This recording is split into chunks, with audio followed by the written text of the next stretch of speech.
Selma est étudiante en première année du cycle ingénieur à l'École nationale supérieure de chimie à Kenitra.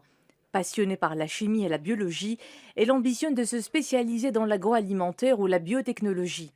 Aujourd'hui, elle prend part à une journée rencontre en vue de prospecter les besoins du marché de l'emploi. J'étais technologie agroalimentaire au sein de l'EST Intra, puis j'ai intégré l'école vu que j'ai des compétences en chimie et je suis passionnée par tout ce qui est chimie et aussi la biologie, un peu de biologie et la chimie.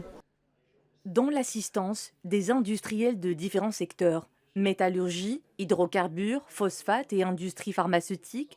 Ils feront partie du comité de veille de l'École nationale supérieure de chimie et contribueront à l'amélioration de la qualité de la formation.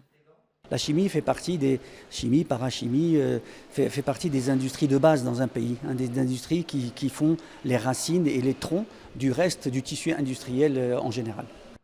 Aujourd'hui, l'École nationale supérieure de chimie dispose de deux filières, chimie et ingénierie de formulation et ingénierie des matériaux. Des formations appelées à s'enrichir et à s'adapter aux exigences des secteurs industriels. L'objectif essentiel de l'entreprise industrielle, c'est de connaître leur avis sur les profils à former de demain, de connaître leurs orientations et qu'ils puissent également évaluer nos actions futures et également avec eux l'élaboration des nouvelles filières de demain.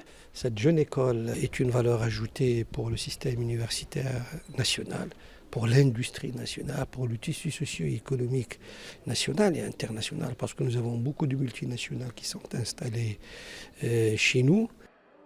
Créée il y a à peine 2 ans, l'École supérieure de chimie de Kenitra est venue répondre à un véritable besoin de l'industrie nationale.